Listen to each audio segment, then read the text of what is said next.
Sepatutnya bila dia minta air tu, kita diajar supaya apa dia? Sebut dulu la ilaha illallah. Kita tukar. Ni kena ingat ni, jemaah sekalian. Bila siapa saja yang dekat dengan kita, dekat nak menghadap depan Allah, dia dahaga. Bila dahaga, dia akan minta air. Dia minta air. Bila dia minta air tu, La ilaha illallah Muhammadun Rasulullah alaihi salatullah wa alihi wal ahibba. Bismillahirrahmanirrahim. Alhamdulillahi rabbil alamin.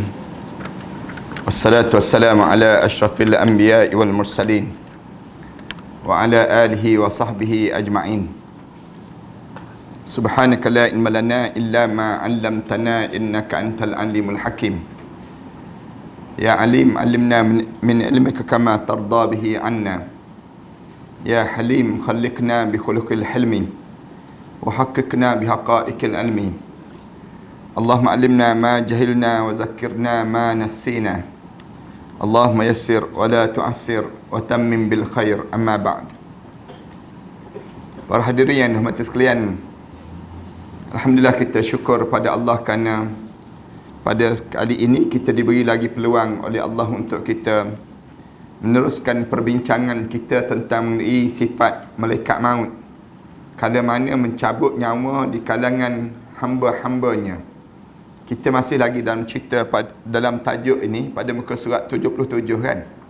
Kita berhenti pada tajuk tersebut di mana kita sebut tentang Abu Huzaifah Ishaq ibn Bashar menyebut hadis daripada Ibnu Umar bahawa malaikat maut pernah mengatakan pada Allah, Tuhanku, sesungguhnya hamba kamu Ibrahim takut terhadap kematian. Ini cerita tentang bila nak cabut nyawa Nabi Ibrahim AS. Lalu malaikat maut ni sebut pada Allah, sebut pada Allahnya, wahai Tuhanku, Nabi Ibrahim ni takut terhadap kematian. Allah berkata kepadanya, lalu Allah jawab pada malaikat maut ni, katakan kepada Ibrahim itu bahawa seorang kekasih itu dia jika lama berpisah dan kekasihnya akan merasa sangat merindukan. Ada sebut demikian. Sebut begini pada malaikat maut, pada Ibrahim itu, seorang ni kalau dia berpisah lama tak berjumpa, dia akan rindu untuk berjumpa. Kalau dia rasa bahawa dia ni kekasih aku dan dia ni dekat dengan aku, tentu dia akan gembira untuk berjumpa dengan aku. Itu cara nak sebutnya. Bila ada di kalangan kita ni rasa takut, ulama-ulama sebutnya malaikat akan pujuk.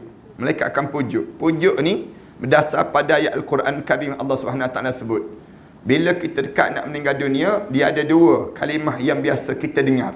Kita akan dengar. Kalimah ni disebut ya ayyatuhan nafsul mutmainnah. Ni kalimah pujuk, wahai jiwa yang tenang. Irji'i ila rabbiki radiyatan mardiyah. Baliklah pada Allah dalam keadaan kamu, Allah redha pada kamu dan kamu redha pada ketentuan Allah. Ini ayat pujuk dia panggil. Ayat yang di mana nak suruh kita ni jangan rasa takut. Bila dekat nak meninggal dunia, di antara benda yang akan dilalui di kalangan setiap kitanya ialah rasa takut. Membayangi suasana yang nak dilalui akan datang nanti. Bila kita membayangi saat kita nak lalui malam pertama ketiga barzah, seorang-seorang dalam kubur, kemudian keadaan pada diri kita gelap pekat, suasana kita dalam kubur ni, dia jadi rasa takut. Takut ini dipujuk oleh malaikat. Dipujuknya Allah yang suruh pujuk. Nabi Ibrahim AS ni pun sama juga. Nabi Ibrahim AS dipujuk. Pujuknya, cara Allah pujuk Nabi Ibrahim disebut. Sebut kepada orang, pada Ibrahim tu, ada kekasih yang rasa tak suka berjumpa dengan kekasih. Bila lama tak berjumpa, dia akan jadi rindu. Demikian juga dengan orang ni, tiap kali mana dekat nak menghadap depan Allah, dia kalau dia rasa dia ni kekasih Allah, dia akan rindu untuk berjumpa dengan Allah. Pujuk orang mukmin ni, saya sebut tadi, yang pertama dia sebut kalimah ni. Kalimah apa dia? Ya ayyatuhan nafsul mutmainnah. Yang kedua, orang mukmin ni dipujuk dengan apa dia? Alla takhafu wa la tahzanu wa abshiru bil jannati allati kuntum tu'adun. Ni kalimah yang malaikat akan pujuk. Wahai orang yang beriman pada Allah, kamu jangan takut. Alla takhafu. wala tahzanu, dan jangan kamu rasa duka cita. Wa abshiru bil jannati allati kuntum tu'adun. Kabar gembira terhadap syurga yang telah dijanjikan oleh Allah pada diri kamu itu sendiri. Yang ni dalam pada diri kitanya waktu mana kita dekat nak meninggal dunia ni, Allah jadikan pada kitanya malaikat-malaikat tu memujuk orang mukmin. Mujuk orang mukmin ni dengan tujuan nak suruh kita ni jadi rasa bangga. Tu yang datang berpeluh harta dai tu. Peluh harta dai. Orang mukmin, Rasulullah sebut kalau dia di kalangan ahli syurga, dia nampak peluh atas dai dia. Peluh atas dai. Kemudian keluar air mata dia. Tanda kita mukmin. Mudah-mudahan kita lah insya-Allah. Bila kita menghadap depan Allah nanti, biar kita dapat nikmat ini. Nikmat dekat nak menghadap depan Allah. Biar jangan kita ni dalam keadaan rasa takut sungguh. Tapi yang menyebabkan kita jadi rasa takut ni punca kita tidak ada ilmu. Tapi kalau kita dah ada ilmu, kita dah tahu dah suasana yang kita nak lalui. Bila kita nak menghadap depan Allah. Yang menyebabkan di waktu ini senang untuk kita rasa gembira saat mana kita dipanggil menghadap depan Allah. Mesti jemaah kata, ustaz sedap je ustaz suruh jangan takut, jangan takut. Kena pada ustaz baru tahu dia. Kita sebut demikian kan. Ustaz pun takut juga. Ia takut kalau kita tak ada ilmu. Tapi kalau kita dah ada ilmu, kita tak datang rasa takut kita ni. Bila kita dah tahu dah, lepas pada kita masuk dalam kubur nanti, kita dapat nikmat syurga. Untuk apa lagi kitanya nak rasa takut? Kalau kita tahu dah, kan kalau kita duduk tak terbang, bila nak landing, tengok gelap pekat je. Awan yang tebal kat bawah. Kemudian tahu pula hujan. Ribut pula kat bawah. Nampak pula kilat macam-macam. Kita ni atas kapal terbang ni berdebar kan. Tapi kalau kita tahu, pilot kata, boleh turun dengan selamat. Katanya pilot, boleh turun dengan selamat. Cuma kita kena lalui juga kejap. Kena lalui kejap. Tapi bawah nanti nikmat. Katanya pilot. Kita tak jadi rasa takut lah. Tak apalah, lalu sekejap. Kerana depan nanti, kita dah tahu dah di mana landing dengan keadaan yang selamat. Itu yang pada diri kita akan jadi demikian. Tapi kalau kita bela, ataupun kita ni tak tahu benda apa yang akan berlaku depan, tu yang menambahkan lagi ketakutan. Sebab tu Islam disuruh hidup kita ni belajar. Di antara benda yang kena belajar sangat, belajar bila kita nak mati tu macam mana. Saat mana roh kita nak dicabut tu macam mana. Kemudian saat mana kita dimandikan jenazah, diusung sampai ke kubur tu macam mana. Bila kita tahu semua keadaan demikian, tak datang rasa takut, rasa bimbang pada kita saat mana kita menghadap di hadapan Allah. Yang jadi takut ni, punca kita ni tak ada ilmu terhadap keadaan yang kita akan lalui itu. Malaikat maut menyampaikan hal itu kepada Nabi Ibrahim AS.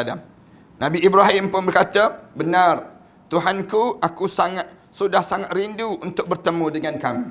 Ni Nabi Ibrahim AS dia sebut demikian. Ya Allah, aku suka sangatlah nak jumpa dengan kamu. Macam orang mukmin ni kan. Kita ni bila kita hidup atas dunia ni, banyak ujian. Banyak je ujian. Kita lalui ujian yang kita lalui ni. Bila kita lalui sampai satu ketika kita akan tanya, ya Allah, lambat lagi ke aku nak habis ujian ini? Lama lagi ke aku nak menanggung ujian yang sebegini dalam diri kita ni? Lalu kita dengar ayat Al-Quran Karim sebut, orang mukmin ni bila dianya tanggung ujian, lepas pada ni dia menghadap depan aku, dia akan tenang menghadap depan aku. Kita pun rasa lapang jadi kita. Rasa lapang terus. Lalu kita tak sabarlah bila nak jadi tenang ni. Tak sabar ni Allah sebut, kamu boleh untuk menanggung ujian jadi ringan bila? Lepas pada kamu mati. Kamu kena melalui proses kematian. Kita kata tak apalah. Proses mati pun matilah. Yang pentingnya kita boleh jumpa dengan Allah. Saat mana kita berjumpa dengan Allah tu, Allah dah sedia dah tempat dalam syurga Allah Subhanahu Wa Taala. Tenang pada kita dipanggil demikian. Kita kan bila kita pergi ke Mekah, ke Madinah, kita berjalan, musafir kita ni naik kapal terbang, penat kan? Kadang-kadang terpaksa tukar kapal terbang. Turun transit dekat Dubai, transit dekat Istanbul, transit dekat berapa buah negara. Kadang-kadang transit tu panjang pula masa. 8 jam, 6 jam kadang-kadang kita jadi demikian. Kita naik lagi kapal terbang, sampai dekat Jeddah, naik bas pula nak pergi ke Madinah. Penat lagi kita, 6 jam pula nak pergi ke Madinah. Tapi kita boleh kuat jiwa kita, boleh sampai juga di Madinah. Kenapa kita boleh? Kerana kita tahu sampai di Madinah, masuk hotel, tidur terus. Senang gitu. Kita pun rasa lapang pada diri kita. Maknanya kita tahu benda yang akan kita lalui. Tapi kalau kita tak tahu benda apa yang kita nak lalui, kita jadi penat. Memikirkan lambat lagi ke. Sebab tu kalau kita pergi tempat yang kali pertama kita berjalan, biasanya kita akan rasa apa dia? Jauh perjalanan kita. Kita pergi tak pernah lagi sampai ke sebuah tempat. Misal contoh, kita akan rasa perjalanan terjauh. Orang-orang kita ni biasa sebut demikian. Tapi bila kita balik kita rasa jadi kejap je. Kenapa kita rasa jadi kejap? Kerana kita dah lalui saat yang kita sampai di masa yang kita sampai tempat yang demikian. Yang ni yang digambarkan dalam kitab ni. Bila kita dekat nak menghadap depan Allah, Allah jadikan pada diri kita ni ketenangan dengan keadaan yang demikian. Bila kita benar-benar hidup dalam keadaan beriman kepada Allah SWT. Dengan syarat kita ni jangan buat benda-benda yang dilarang oleh Allah. Kemudian malaikat maut kemudian memberi wangi-wangian. Bila dekat nak meninggal dunia, wangi-wangian itu sampai lalu menciumnya dan mencabut nyawanya. Ini ada setengah ulama disebut, bila dekat nak meninggal dunia, kita diminta supaya sunat. Siapa yang dekat nak meninggal dunia, ambil minyak atar tu sapu atas dahi. Sapu atas dahi. Orang yang dekat nak meninggal dunia tu kita letak atas dahi ni. Dia bang wangi. Bila bang wangi, roh ni senang keluar daripada mata seseorang. Sebab tu disunatkan sapu minyak atar tu di atas dahi. Di atas dahi ni. Minyak atar tu, biar minyak atar yang bang wangi lah. Minyak atar yang paling digemari oleh Rasulullah, dia panggil misk. Misk kasturi dipanggil demikian. Kasturi ni dia ada dua. Satu miskul abiyat, satu miskul aswad dipanggil. Kasturi warna hitam, satu lagi kasturi warna putih. Dua-dua ni digemari di sisi Rasulullah sallallahu alaihi wasallam.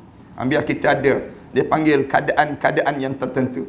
Rumah kita ni jangan tak ada langsung minyak atar, jangan. Biar ada juga dalam rumah tangga kita ni minyak atar. Cadang-cadang untuk siapa kita sebut? Untuk kita lah. Biar bagi tahu pada anak-anak kita, kalau dekat mama nak menghadap depan Allah nanti, letak minyak atar. Kerana apa dia? Kerana roh ni akan senang keluar daripada jasad yang terbang minyak atar wangi-wangian ini. Di atas dahi kita ni kita letak benda yang sedemikian rupa. Sama juga dengan Nabi Ibrahim. Nabi Ibrahim AS ni, bila dekat nak meninggal dunia, diberi bangwan wangi daripada syurga Allah. Bila bang wangi saja menyebabkan roh ni nak terikut. Nak ikut dengan bangwan tadi. Menyebabkan senang roh ni keluar daripada jasad seorang. Itu diajarkan kita ni, kalau ada orang yang susah-susah nak menghadap depan Allah, jangan sibuk nak buka atap rumah, jangan. Bila ada orang yang dia payah nak menghadap depan Allah, jangan sibuk kita sebut ni bawa belaan, ni kita sebut demikian. Jangan. Tetapi mungkin Allah sedang kafarah dosa dia. Bila Allah kafarah dosa dia, benda apa yang kita kena buat? Kita kena letak. Yang pertama, baca surah Ar-Ra'du. Rasulullah pesan kepada kita kan, baca surah Ar-Ra'du. Baca ulang-ulang. Surah Ar-Ra'du ni memudahkan roh keluar. Ataupun baca Yasin. Baca Yasin, roh senang keluar. Ataupun apa dia? Wudukkan dia. Ataupun apa lagi? Ni, minyak atar atas dahi. Semua ni memudahkan roh ni keluar. Satu saya nak sebut sikit lagi kan. Wangi-wangian ini. Satu, bila kita menyambut Hari Raya Aidilfitri, kena pakai pakaian yang kita gambarkan itulah pakaian hari pertama kita di barzah. Itu cara demikian. Jangan kita tiru Aidilfitri ni, tiru artis-artis, jangan. Jangan sibuk nak tiru pelakon-pelakon, jangan. Tapi tiru siapa? Tiru orang mukmin menghadap depan Allah. Kerana hari pertama di barzah tu, itulah gambaran hari raya yang pertama dalam hidup kita. Gembiranya kita dalam kubur. Orang dalam kubur ni wangi-wangian. Pakai baju baru kan? Pakai baju baru. Bila anak-anak kita tanya, kenapa kena beli baju baru? Kita jawab pada anak-anak kita. Sebab bila kita masuk kubur, kita nak pakai dalam keadaan pakaian baru. Kemudian dalam keadaan yang paling bersih, paling cantik, kita menghadap depan Allah. Bila anak-anak kita tanya, kenapa kena pakai wangi-wangian nak pergi masjid, nak pergi semayang ni? Kita jawab, kerana orang dalam kubur semua berwangi. Waktu mana nak menghadap depan Allah. Waktu mana mereka dia menghadap depan Allah, Allah jadikan wangian pada mereka tersebut. Kemudian anak kita tanya lagi, kenapa kita kena mengunjung? Pergi ziarah menziarahi. Kita sebut, TV tutup bila hari raya. Kita pergi diajar supaya apa dia? Ziarah menziarahi. Kita jawab, orang dalam kubur saling kunjung mengunjungi. Waktu mana hari pertama berada di alam barzah. Tu sama je. Sebab tu kita jangan tiru orang menyambut raya ni. Raya orang mukmin ni dia ada cara tersendiri. Raya yang sebenarnya kitanya macam mana kita? Waktu mana kita menghadap depan Allah nanti. Itulah beraya yang paling utama dalam hidup kita. Orang kita tak, bila sambut hari raya, terlekat lagi budaya kolonial yang lama ini. Lama sangat dah kitanya. Cara kita ni. Sambut raya je, cara adat, bukan cara ibadah. Jangan begitu. Bila kita sambut raya ni, kita kena ingat kita sedang beribadah pada Allah. Menyambut hari raya tu Allah tahu. Manusia ni, bila sambut hari raya, dia suka riuh-riuh. Sebab orang barat, bila dia nak riuh, orang kafir ni, kalau dia nak riuh, dia main mercun, dia main bunga api, dia buat benda demikian, joget, menari, dia nak riuh. Tapi Allah, bila dia tahu hamba-hamba dia ni nak riuh, dia buat macam mana? Allah suruh kita takbir, tahmid, tasbih. Ni cara riuh bagi orang mukmin. Orang mukmin meriuhkan dengan cara kita bertakbir, bertasbih, bertahmid pada Allah tu. Itulah cara meriuhkan suasana di kalangan kita. Tak ada dah kan kita kan. Cuma ada di kalangan kita yang hidupkan malam raya, takbir rumah ke rumah tu kan.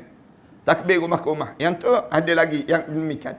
Yang sebaik-baiknya pada malam raya tu, start daripada malam raya tu, takbir ni bersahutan dalam rumah tangga kita. Masing-masing riuh rumah tangga dengan bertakbir kepada Allah SWT. Cuma takbir Melayu ni takbir sayu dia panggil macam. Takbir Arab ni tak sama dengan takbir kita. Cuba para hadirin sekalian dengar takbir Arab kan. Semangat je dengar. Allahu Akbar, Allahu Akbar, la ilaha illallah, Allahu Akbar, Allahu Akbar, walillahil hamd, Allahu Akbar kabira. Dia takbir mudah je dia. Tapi datang orang Melayu kita, Allahu Akbar, Allahu Akbar. Dah mula meleleh air mata dia. Orang tanya, kenapa meleleh mata? Tak balik kampung dia. Yang tu rupa-rupanya dia. Anda ingat waktu mana anda belajar kat Mesir dulu? Pelajar Melayu ni, dia tunggu habis orang Arab Mesir turun daripada masjid. Lalu kami minta, kami nak raya cara Melayu. Cara Melayu. Orang Arab Arab Mesir bagi peluang. Kumpul semua orang Melayu ni. Orang Arab lepas pada mereka turun masjid, kami naik. Kami naik atas masjid, kemudian takbir raya cara Melayu. Bila takbir raya cara Melayu, terguling-guling Arab mendengarnya. Tawa dia. Dia dengar tu, dia kata, kita tanya kenapa kamu ketawa? Very romantic dia sebut. Terlalu romantik sangat dia sebut. Takbir Melayu dia panggil. Orang kita kan takbir mendayu-dayu je takbir. Tu yang menyebabkan kita ni tak rasa gembira kita tadi. Tapi hari raya timbul jadi rasa sedih pula. Sedih punca apa dia? Ni punca tak boleh balik kampung tahun ni, bukan giliran rumah kita, giliran mertua pula misalnya. Yang semua benda demikian menyebabkan kita ni jadi sentimental terhadap hari raya. Padahal hari raya ni gambaran kegembiraan kita dalam kubur nanti. Tu cara kita. Kalau kita nak tengok macam mana kita dalam kubur nanti, tengok hari raya kita tu lah. Hari raya pertama kita tu, macam itulah kita dalam kubur nanti. Tu gambaran yang kita sedang tunjukkan dalam hidup kita.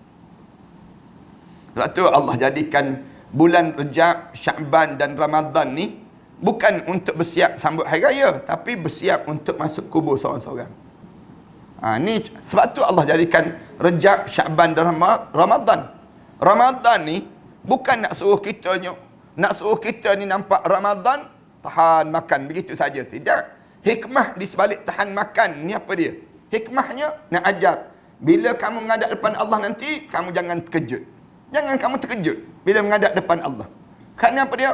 Kerana ramai orang kita ni hidup dalam keadaan leka hanyut je dengan dunia. Tapi bila dipanggil menghadap depan Allah, boleh terkejut.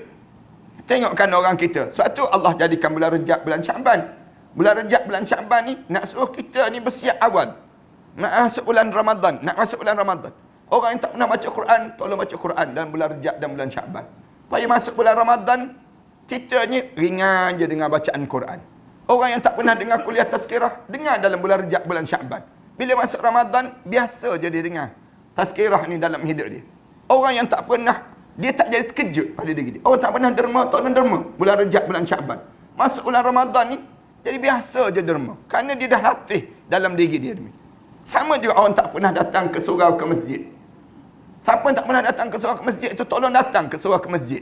Bulan Rejab, bulan Syaban. Tidak masuk bulan Ramadan, ramai di kalangan kita masuk je Ramadan, masjid dan surau terkejut tengok muka dia. Muka ni tak pernah nampak dalam bulan-bulan lain. Bulan Ramadan nampak pula. Masjid ni pun masjid terkejut kan. Awal Ramadan penuh je orang. Ni dah kurang dah orang ni. Dah mula kurang dah. Tinggal 2-3 saf dah. Dia panggil demikian. Hujung Ramadan tinggal Tok Imam, Tok Bilal, Tok Siap, Tok Mudim je yang ada. Yang lain Ghaibul Ghaib semua dah dia panggil. Punca apa dia? Punca kita tak bersiap. Tak bersiap dalam hidup. Jangan begitu. Hidup ni kena bersiap. 10 akhir Ramadan, jangan tinggal dah masjid ni. Awal Ramadan, ibu-ibu, kalau ibu-ibu tengok orang datang ramai masjid ni, tak muat kita. Tak tahu nak parking jauh dan sebagainya. Keselamatan kita pun tak menentu. 10 di awal Ramadan, tak apa, solat kat rumah. Solat tarawih kat rumah, tak apa. Semayang Rasulullah kan, malam pertama Rasulullah solat di masjid. Malam kedua di masjid. Malam ketiga Rasulullah solat di rumah. Nak sebutnya apa dia? Boleh pada diri kita demikian. Tapi jangan tinggal bila? Jangan tinggal 10 akhir Ramadan. 10 akhir Ramadan jangan. Di awal Ramadan ni bagi peluang pada geng-geng terkejut datang dulu dia panggil. Manakala kita ni yang tak terkejut ni relax-relax je. Semayang kat rumah lah. Semayang 2 rakaat. Berhenti kejap buat kuih semperit dulu misal contohnya. Kemudian semayang sambung balik. Semayang rehat-rehat je di kalangan kita. Jangan bekerja-kerja di kalangan kita. Ni tak perlu nak sawak tak perlu. Kan duduk kat rumah. Sallallahu alaihi wasallam dia. Dalam bilik dia ni, riuh dia ni seorang-seorang. Tak perlu. Sarawak ni orang Melayu kita je buatnya. Orang Arab tak buat-buat pun. Orang Arab datang tempat kita ni naik pening kepala Arabnya. Nak sebut fadlan minallahi wa ni'mah wa maghfiratan wa rahmah, tak ada pun. Orang Arab Mekah, dia solat 4 rakaat, dia rehat dulu. Dia rehat dulu, dia tawaf di Baitullah. Tawaf dulu. Tawaf sebanyak 7 pusingan. Siap 7 pusingan Arab Mekah sebelum ini. Kemudian dia pun sambung balik 4 rakaat balik. Tu orang Arab Mekah dia solat 8 rakaat. Cara sebelum daripada ini mereka lakukan demikian. Orang Arab Madinah dia tahu Allah. Untunglah orang Arab Mekah dia boleh tawaf. Kami ni tak ada tempat nak tawaf. Sahabat-sahabat di Madinah ni buat macam mana? Dia kata kita nak gandakan dengan dia, kita semayang jadi 20 rakaat. Lawan dia tersebut. Tu dia jadi 20, dia jadi 8. Dia panggil demikian. Ni di kalangan kita ni. Ni orang kita ni Aceh berkelahi ni 8 ke 20, 8 ke 20. Dia tak pernah berkelahi 30 ke 38, 30 ke 38. Dia benda-benda yang demikian. Akhirnya bertelagah setengah masjid tu siap parking ada dua puak. Parking 8 dengan parking 20 dia panggil. Ni sampai tahap demikian. Anda pernah ceritakan jemaah kan ni. Satu tempat tu anda pergi tu solat, bila anda naik je nak solat tarawih, bila datang duduk solat, bila cuit ustaz, malam ni ustaz tazkirah kan? Anda kata ya, anda tazkirah. Lepas 8 rakaat ya ustaz tazkirah. Anda kata ya dah tak apalah. Lepas 8 rakaat pun kita tazkirah lah. Cuma ustaz tazkirah tu ustaz bantai sikit geng-geng 8 tu ustaz. Bantai sikit geng-geng 8. Kita tanya bantai. Yalah geng-geng 8 ni lepas 8 rakaat dia balik terus. Kita kata apa masalah dia baliknya? Lah ustaz tak faham dia sebut. Dia orang ni kalau dia balik terus tak apa juga. Dia sapu habis moreh-moreh yang ada tu ustaz dia. Dah kita geng-geng 20 ni tak khusyuk dia tu. Teringat habis cendol. Orang kita kan nak sebutnya kita ni hilang nilai. Ramadan ni Allah jadikan dengan tujuan bersiap untuk masuk kubur. Nak siap masuk kubur. Jangan kita nak marah. Imam baca panjang-panjang, relax lah kita. Semayang. Kalau kita baca dalam sirah, Rasulullah kan, Huzaifah ibn al-Yaman dia cerita, aku solat dengan Rasulullah. Satu malam tu, Rasulullah baca surah Al-Baqarah, rakaat yang tam. Baca surah Al-Baqarah tu, aku ingat satu ayat mesti Rasulullah rukuk. Tak. Rasulullah bagi habis satu surah tersebut. Habis surah tersebut, aku ingat Rasulullah rukuk. Tak. Rasulullah sambung surah An-Nisa. Habis surah An-Nisa tu, rukuklah Rasulullah tersebut. Tak rukuk, Rasulullah ulang baca surah Al-Imran pula. Habis surah Al-Imran, barulah Rasulullah rukuk. Selama mana Rasulullah rukuk? Selama mana Rasulullah qiyam tadi. Kemudian Rasulullah intidal. Selama mana Rasulullah intidal? Selama mana Rasulullah rukuk tadi. Cuba kita solat dengan Rasulullah. Kita ni kalau solat dengan Rasulullah lah, rasa malam tu balik jalan mengangkang tak kena gaya. Sambil taubat nasuha kita. Tak pernah solat macam ni. Kita ni untuk imam baca sabih isma rabbikal a'la pun nak marah dah. Pak Imam, inna ataina je Pak Imam. Tak pun inna anzalna. Nak sebutnya kitanya. Tak rasa langsung dengan suasana solat kita tu, biar rasa dengan suasana kematian kita. Ya, anggaplah ni kot Ramadan terakhir dalam hidup aku. Ni kot solat yang terakhir dalam hidup aku. Biar kita rasa demikian. Tu je jadi seronok tu. Ana solat dulu kan dekat Mesir. Solat dengan Syekh Muhammad Jibril. Syekh Muhammad Jibril sekarang dia kena halau kerana dia tak setuju dengan Perdana Menteri Al-Sisi. Yang menyebabkan dia kena halau ke Amerika Syarikat. Syekh Muhammad Jibril, bukan malaikat Jibril. Syekh Muhammad Jibril. Malam 27 Ramadan ni 1 juta orang datang solat. 1 juta jam jalan, tutup jalan. Kemudian TV buat siaran langsung. Malam 27 Ramadan. Baca biasa je. Sabih isma rabbikal a'la amma yatasaalun ambasa wa tawalla. Ayat macam tu je. Makmum ni bergekar. Ketar ni. Solat tu Arab sebelah kanan ni ketar ni ketar. Solat tu takutnya bila dengar ayat yang dibaca tadi. Sampai illa masya Allah. Anda ingat waktu mana sabih isma rabbikal a'la tu dia baca tu sampai illa masya Allah, bom tumbang, takut sangat. Mengelupur bikah bangun balik. Allah akad takbir, Allahu akbar. Takut sungguh. Kita ni tumbang juga, tertidur dah rupa-rupa. Orang kita kan. Nak sebutnya bezanya kita dengan mereka. Ni nak gambarkan satu, nak sebut tajuk kita ni ialah nak cerita tentang walaupun kita buat apa pun kita ingat terhadap mati kita. Kerana nikmat yang paling besar dalam hidup kita bukan nikmat di dunia. Nikmat yang besar dalam hidup ialah nikmat dalam kubur. Bila masuk dalam kubur tu, kita rasa nikmat. Para haniskan ada rumah besar macam mana pun, kereta mewah hebat macam mana pun, harta benda banyak sebanyak mana pun, semua ni tidak melambangkan kenikmatan. Tetapi bila lambang kenikmatan kita, bila kita masuk kubur. Bila masuk kubur je, kubur kita terluar je. Nikmat terus. Beruntung dah hidup. Alhamdulillah aku diberi nikmat itu pada diri kita ni. Satu, Rasulullah gambarkan cerita ni yang berlaku pada Nabi Ibrahim ni, bila sebut saja untuk menghadap depan Allah, diberi wangi-wangian tersebut, roh ni keluar aja, nak ikut terus. Kerana apa dia? Kerana tahu dah dapat nikmat yang jauh lebih nikmat daripada kehidupan di dunia ini sendiri. Abu Syekh menuturkan riwayat dari Muhammad bin Al-Munkadir bahawa malaikat maut pernah berkata kepada Ibrahim AS, sesungguhnya Tuhanku telah memerintahkanku untuk mencabut nyawa kamu dengan cara yang mudah seperti yang aku lakukan terhadap nyawa seorang mukmin. Ibrahim berkata, aku mohon kepada kamu dengan hak Tuhan yang mengutuskan kamu agar kamu kembali menemuinya untuk menangguhkan kematianku. Mula-mula malaikat maut bagi tahu kepada Nabi Ibrahim, Allah suruh datang cabut nyawa kamu. Kata Nabi Ibrahim, aku minta sangatlah supaya kamu bagi tahu pada Allah, jangan cabut lagi. Bila begitu, malaikat maut kemudian berangkat dan mengatakan, sesungguhnya kekasih kamu memintaku untuk menanyakan pada kamu tentang dirinya. Malaikat maut bagi tahu pada Allah, ya Allah, Nabi Ibrahim kekasih kamu tu, dia bagi tahu tak nak lagi untuk mati.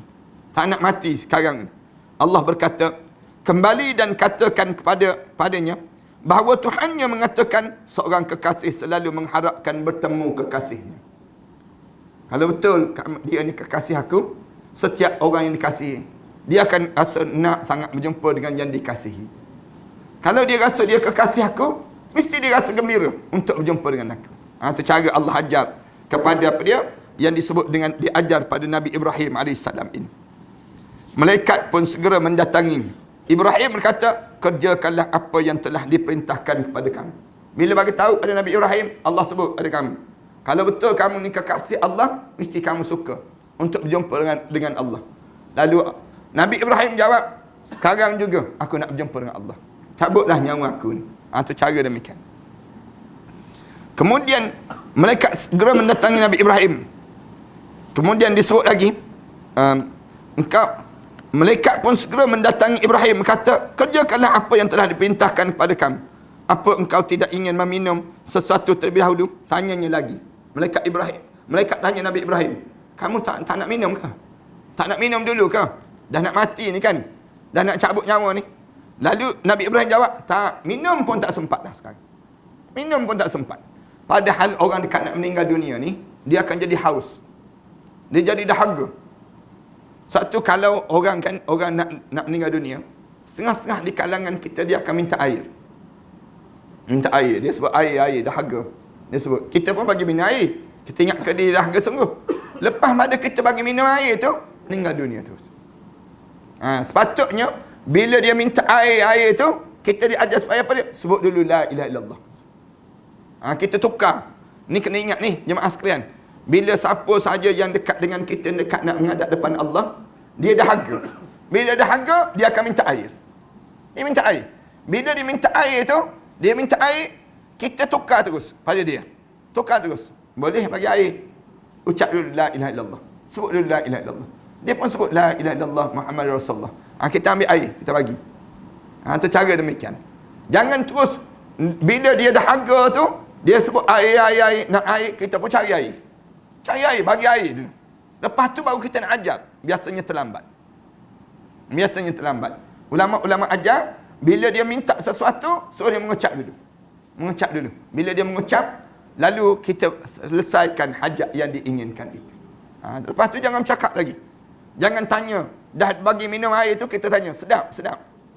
Kita tanya pula pada dia, nak air minum ais tak? Kita tanya. Kita sebut pula pada dia. Dia bercakap lagi, jangan bercakap. Biar dia minum air. Minum air tu maknanya saat tersebut dia akan menghadap depan Allah dalam keadaan demikian. Nabi Ibrahim jawab, tak. Orang yang dahaga, orang dekat nak meninggal dunia ni, kalau diberi air 7 lautan sekalipun, tidak akan hilang dahaga yang dia dah.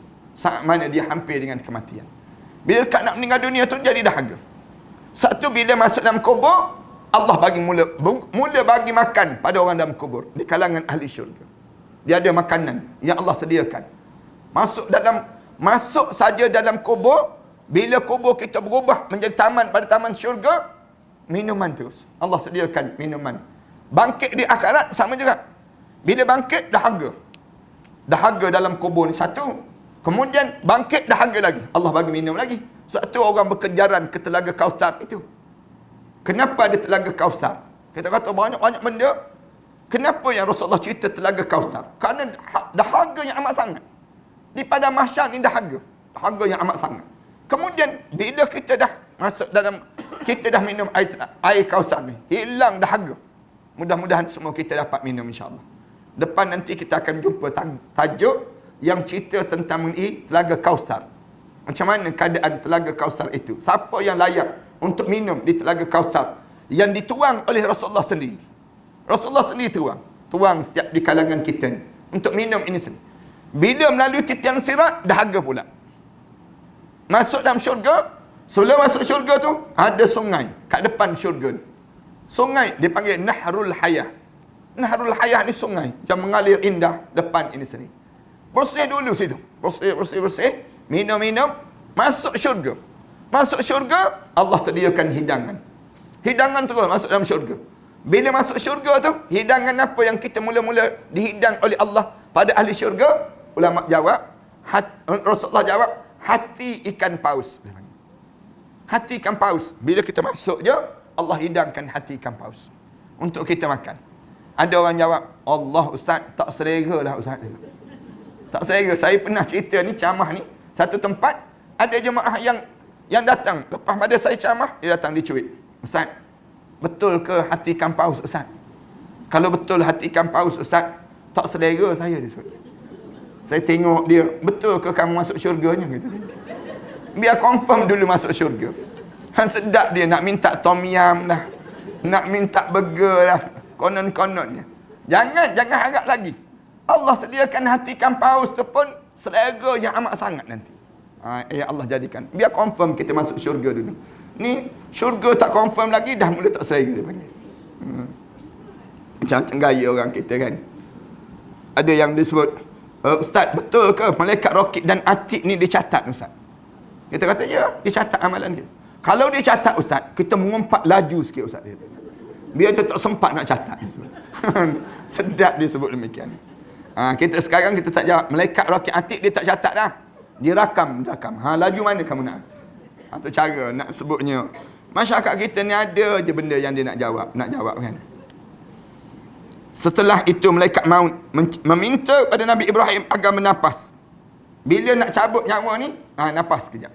Bila bernapas, supaya dia dapat mencium bau mulutnya. Kemudian lalu dia mencabut nyawanya saat itu juga. Napas. Bila kita napas, bau kan bawah ni, mulut kita ni. Kita ni kan kadang-kadang kita bercakap je, kita pun tarik napas. Saat tu bau mulut kita. Tanda apa dia? Tanda kita hidup lagi tu. Anda hidup lagi. Tu cara demikian. Dalam keadaan sebegitu, lalu dicabut nyawa. Cabut nyawa ni menghadap depan Allah Subhanahu Wa Taala. Nabi Ibrahim alaihissalam. Abu Hurairah menuturkan bahawa Rasulullah sallallahu alaihi wasallam pernah bersabda, Daud adalah orang yang mempunyai ghairah yang sangat besar, cemburu yang amat besar. Nabi Daud ni di antara nabi yang kuat cemburu. Cemburu dia yang amat besar pada diri dia. Jika keluar rumah, dia selalu menutup pintu sehingga tidak seorang pun boleh memasukinya. Kalau dia keluar rumah, cemburu dia pada isteri dia, keluarga dia ni, dia akan kunci kat luar. Tak ada orang. Maknanya dia kunci tu, tak ada orang boleh buka. Kunci ni sendiri. Kemudian, sehinggalah dia pulang. Nabi Allah Daud demikian. Kemudian, pada satu hari, dia pernah keluar rumah. Setiba di rumah, dia menemui seorang berdiri dalam rumahnya. Ada seorang yang berdiri dalam rumah. Dia kunci pintu dah. Tengok-tengok dalam rumah. Buka-buka. Tengok ada orang berdiri dalam rumah. Bila tengok orang berdiri dalam rumah, dia lalu bertanya, siapa kamu ni? Dia tanya. Ni cerita, Rasulullah cerita ni. Nabi Daud ni di antara Nabi yang pencemburu. Dia pun tanya terus, kamu ni siapa? Dalam rumah. Dahlah aku kunci rumah, kau boleh masuk juga ni. Macam mana ni? Yang ditanya menjawab, akulah yang tidak takut dengan raja mana pun dan tidak ada dinding yang dapat menghalangiku. Aku ni orang yang satu-satu makhluk yang tak rasa takut pada raja. Dinding setebal mana pun aku boleh masuk. Dia sebut demikian. Daud berkata, jadi kamu adalah malaikat maut. Kalau begitu kamu ni malaikat maut. Dia sebut demikian. Kemudian Nabi Daud sebut, selamat datang dengan perintah Allah. Selamat datang dengan perintah Allah. Lalu Nabi Daud melipat lengan bajunya dan tetap di tempatnya. Kemudian malaikat maut mencabut nyawanya. Tu sifat yang ada, dicabut nyawa yang disebut dengan malaikat maut ini sendiri. Ini kita ni tak menentu juga. Anda pernah cerita kan? Kita ni kadang-kadang kita balik ke rumah, buka pintu, tengok ada orang lelaki duduk atas sofa rumah kita. Senyum je pada kita, misal contoh. Di waktu tersebut. Tapi kena perasaan elok-elok. Tengok lelaki tu, pastikan betul-betul. Tengok suami kita entah. Ataupun siapa dah. Kita tengok, tak pernah tengok orang ni. Tak pernah tengok orang tu, baik mengucap terus lah.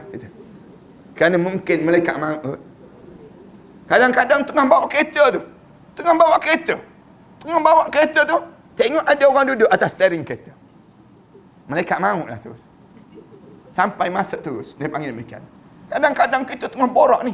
Suka ni. Ketawa dengan sahabat-sahabat. Tengok malaikat maut depan. Berdiri depan muka kita. Allah. Itu yang kita tengok dalam rancangan TV kan. Dalam ada orang, yang disebut dengan jurehebah. Tengah-tengah bercakap tu, buk jatuh. Kadang-kadang tengah jadi tengah buat kerja tu, buk jatuh. Kenapa? Malaikat maut datang. Dalam keadaan yang sebegitu cepat untuk mencabut nyawa di kalangan umat manusia. InsyaAllah kita sambung akan datang nanti cerita tentang mengenai bagaimana lagi sifat malaikat maut ini sendiri, insyaAllah. Wassallallahu ala Muhammad wa ala alihi wa sahbihi wasallam. Walhamdulillahi rabbil alamin. Jemaah sekalian, kita dah masuk dalam bulan Ramadan ini. Dan Nana sebut pada jemaah, bila masuk bulan Ramadan ni, kena kejar satu je benda yang kena dapat sangat. Apa dia? Malam Lailatul Qadar. Malam Lailatul Qadar ni, jemaah kena tahu dia bermula pada 1 Ramadan sampai 30 Ramadan. Jemaah-jemaah, janganlah di kalangan kita terlepas walaupun satu malam. Terutama jangan lepas bila 10 akhir Ramadan. 10 akhir Ramadan ni, jemaah-jemaah kena bagi tahu pada pasangan hidup kita, keluarga kita, pastikan kitanya datang 10 akhir Ramadan. 10 akhir Ramadan meriahkan masjid tempat yang kita berada ni untuk kita ni berintikaf. Kita bertahajud. Dan kalau boleh, kalau dapat macam masjid ni, jauh lebih baiklah untuk kita ni berintikaf. Berintikaf. Yang umur 60 tahun ke atas ni, anda cadangkan datang je masjid ni. Bincang dengan pengurusan masjid, buat apa dia, intikaf. Duduk ya, tidur kat sini. Bawa bantal-bantal kain semut datang dekat masjid ni. Jangan balik lagi. Balik bila? Balik malam raya balik. Malam raya baru balik. Buat macam Rasulullah buat. Boleh jadi ni dah Ramadan terakhir dalam hidup kita, tak tahu. Kita buat dalam keadaan, boleh buat pun. Kalau masjid ni cantik sangat lah. Ambil ruang ni kan, untuk orang perempuan berintikaf. Cantik sangat. Dapat pahala besar kalau kita boleh buat. Jemaah-jemaah boleh pun buat senarai elok-elok, buat susun program elok-elok. 10 akhir Ramadan, jangan terlepas. Peluang untuk kita dapat malam-malam Lailatul Qadar. Tidur, bangun kat sini je. Berbuka puasa, makan, minum. Demikianlah pada kita lakukan. Hidupkan budaya iktikaf di 10 akhir Ramadan di kalangan kita ni sendiri. Yang keduanya jemaah sekalian, ana sebut juga, ananya sedang bangunkan sekolah tahfiz ni. Ananya memerlukan sangat kalau jemaah yang ada nak tanggung pelajar berbuka puasa. Dan pelajar-pelajar ana yang menghafal Quran ni, ada ramai lagi yang tak ditanggung mereka berbuka puasa. Mereka ni perlu, anda nak sangat kalau jemaah yang ada kelapangan rezeki untuk tanggung mereka selama sebulan ni berbuka puasa. Sebanyak lebih kurang RM250 je. RM250 seorang. Dalam ni ada senarai nama pelajar-pelajar yang tidak ditanggung lagi ni. Jemaah boleh je ambil nama dia, tengok berapa juzuk dah dia menghafal Quran ni. Kemudian tulis nama arwah ayah kita ke, nama kita ke dan sebagainya. Anda nak bagi nama jemaah ini kepada pelajar untuk mereka sendirinya, untuk mereka doa selama sebulan ini, doa untuk nama yang dimaksudkan ini saja. Saya pohon sangatlah kalau jemaah-jemaah ada kelapangan. Dan kalau jemaah yang ada duit zakat, dan saya sedang bangunkan masjid di Pulau Langkawi. Nak siapkan masjid ni banyak lagi yang perlukan. Saya memerlukan banyak lagi. Saya sedang bangunkan asrama pelajar-pelajar tahfiz di Pahang, pelajar-pelajar tahfiz. Sama juga saya memerlukan dana tersebutlah kalau jemaah-jemaah yang ada rezeki, ada nombor akaun sekolah saya tu, Matan Center tu. Kemudian lepas pada tersebut kitanya para hadirin sekalian boleh bank in-kan saja dalam akaun bank tersebut, insya-Allah. Mudah-mudahan demikian. Yang kedua dan yang terakhir saya nak sebut juga, nak sebutnya, kat luar nanti ada satu produk yang baru kita keluar untuk perubatan Islam. Produk ni produk yang disebut dengan untuk gangguan saka yang biasa kena pada kita ni sendiri. Orang kita ni kan kena gangguan saka. Gangguan saka ramai di kalangan kita. Tidur mimpi air banyak, mimpi menyusu bayi, mimpi budak-budak kecil dalam mimpi kita. Mimpi rumah-rumah lama yang kita ada ni kerap sangat mengganggu kita. Gangguan saka ni terganggu dalam hidup. Kalau saka tak terganggu, pusaka tak terganggu langsung lagi. Tapi kalau saka ni ramai di kalangan kita tidur malam bunyi gigi, kak gigi. Bangun tidur tu rasa berat, habis ni rasa sendi-sendi kita ni teruk. Sayanya pakat dengan sahabat-sahabat guna minyak zaitun, minyak habatus sauda, kemudian campur dengan minyak habatus sauda, saya buat dalam bentuk krim. Krim sebegini. Krim ni para hadirin sekalian ambil sapu kat belakang. Ataupun bila kita berdiri, kita lenguh je, sapu dekat betis kita ni sendiri. Krim ni para hadirin sekalian sapu je kat belakang. Saya biasa kalau saya berjalan sikit, saya bawa yang disebut dengan yang krim ni, saya sapu kat belakang ni. Dia akan jadi ringan sikit pada badan kita. Kita jadi demikian. Sambil selawat je pada Rasulullah sallallahu alaihi wasallam. Mudah-mudahan dia akan menjadi kebaikan pada kita. Bagus je lancar pada minggu sudah ni. Ni bukan krim pemutih ni ya, jangan salah anggap. Ni dan jangan pula makan buat berbuka puasa. Yang ni untuk sapu je, sapu. Cuma untuk anak-anak kita yang kecil, kita jangan sapulah. Kita anak-anak yang bawah pada 12 tahun, jangan. Itu cara saya lakukan demikian. Dan kemudian kat luar nanti para sekalian, pakar-pakar ambillah pamphlet. Saya nak lancarkan satu buku pada 26 hari bulan ni, buku Ud'u ni, berdoalah pada saya. Doalah kepada aku, pintalah pada aku. Tajuk buku ini yang kita karangnya pada 26 hari bulan nanti. Para sekalian boleh dapatkan pamphlet ni lah, insya-Allah. Kemudian yang ketiganya saya suka sebut juga, saya nak pergi buat haji pada tahun ni. Kalau jemaah-jemaah yang rasa nak pergi buat haji bersama dengan saya, bolehlah ambil pamphlet ni. Daftar awal-awal. Pamphlet untuk nak buat haji ni, dia ada pakej-pakej dah. Kita nak pergi tu, kita nak duduk kat mana, kemudian kita nak buat macam mana nanti. Dan jemaah nak suruh saya bawa sampai melontar, sampai bersama tu, insya-Allah. Bersama dengan saya dengan pakej haji ni lah, insya-Allah. Kalau jemaah-jemaah yang nak pergi buat haji bersama, mudah-mudahan kita dapat haji yang mabrur, insya-Allah. Itu cara sampailah kita melaksanakan ibadah haji. Ambil je pamphlet ni kat luar nanti, insya-Allah. Di samping beberapa pamphlet lain tu, para sekalian boleh dapatkan kat luar nantilah. Samping rasanya ada tabung sekolah saya tu lah kat luar nanti, pakar-pakar lah. Kalau kita ada ruang dan kesempatan. Bismillahirrahmanirrahim. Alhamdulillahirabbil alamin. Wassalatu wassalamu ala rasul amin wa ala alihi wa sahbihi ajma'in. Rabbana iftah bainana wa baina qaumina bil haqq wa anta khairul fatihin. Rabbana zalamna anfusana wa illam taghfir lana wa tarhamna lanakuna minal khasirin. Rabbana wa tub alaina innaka antat tawwabur rahim. Rabbana ij'alna muqimas salah wa min dzurriyyatina rabbana wa taqabbal du'a. Rabbana atina fid dunya hasanah wa fil akhirati hasanah wa qina adzaban nar. Sallallahu ala Muhammad wa ala alihi wa sahbihi wasallam. Alhamdulillahirabbil alamin. La ilaha illallah Muhammadun Rasulullah alaihi salatullah wa alihi wal ahibba